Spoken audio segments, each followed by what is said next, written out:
Hamas tolak pasukan TNI masuk Gaza, minta jaga perbatasan saja.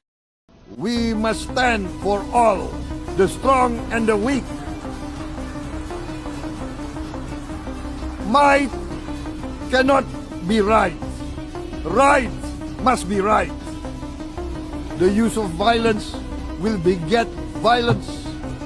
No one country can bully the whole community of the human family. Di saat dunia menyoroti rencana besar pengiriman ribuan tentara Indonesia ke jalur Gaza sebagai bagian dari misi perdamaian internasional, sebuah respons mengejutkan justru datang dari jantung pertahanan Palestina. Kelompok Hamas secara terbuka menyatakan penolakan mereka terhadap kehadiran pasukan asing, termasuk Tentara Nasional Indonesia, di dalam wilayah Gaza. Osama Hamdan, seorang pejabat senior Hamas, mengungkapkan fakta bahwa pihaknya telah menghubungi pemerintah Indonesia secara langsung untuk menegaskan satu pesan krusial, rakyat Palestina sama sekali tidak membutuhkan pengawasan atau penjagaan dari pihak luar manapun. Gunung, hutan, rawa, laut ditempa, itulah sahabat kita. Semangat membara, tak kenal menyerah, Tridharma selalu siap sedia. Di mana kami berada, merah putih selalu di dada. Tridharma rela berkorban jiwa untuk bangsa dan negara. Situasi ini memunculkan sebuah tanda tanya besar di benak publik. Mengapa bantuan militer dari negara yang selama ini berdiri paling depan membela kemerdekaan Palestina justru ditolak mentah-mentah? Penolakan ini sejatinya berakar pada kekhawatiran mendalam Hamas terhadap agenda tersembunyi di balik misi Pasukan Stabilisasi Internasional, ISF. Dalam sebuah wawancara dengan jaringan media Al Jazeera Mubashir, Hamdan secara lugas menyatakan bahwa hal terakhir yang seharusnya dipertimbangkan oleh dunia adalah mengirim pasukan yang pada akhirnya hanya bertindak sebagai kekuatan pendudukan baru. Hamas tidak sudi jika pasukan asing, betapapun mulia niat awalnya, digunakan untuk berhadapan dengan rakyat Palestina atau mencoba mengebiri kehendak mereka sebagai pengganti tentara pendudukan Israel.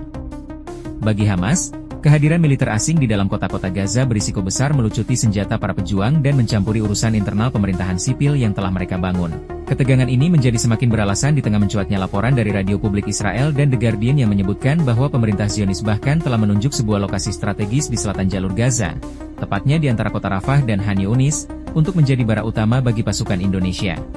Meskipun lokasi yang dipilih oleh Israel tersebut dianggap relatif aman karena berada di dekat perbatasan dan meminimalkan campur tangan urusan internal, Hamas tetap memberikan batasan yang sangat ketat jika pasukan internasional tersebut pada akhirnya harus diterjunkan atas mandat Dewan Keamanan PBB atau Inisiatif Dewan Perdamaian Global.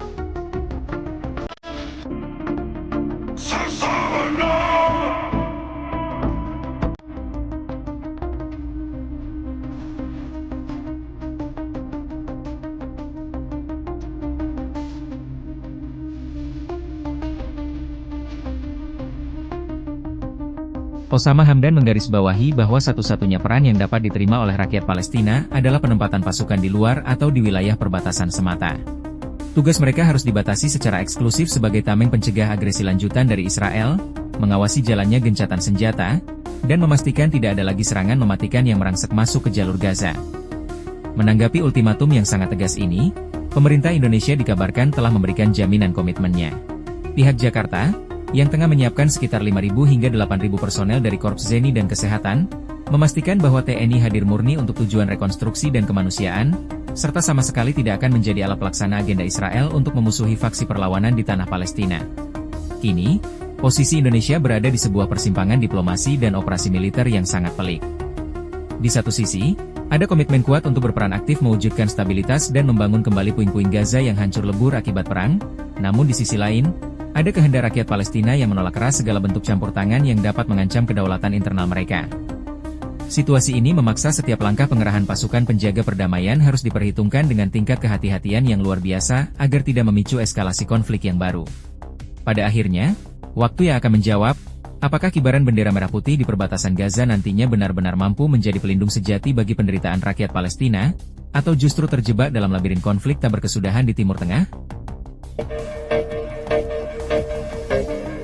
Withdraw from Kuwait or face a coalition ready and willing to employ all means necessary.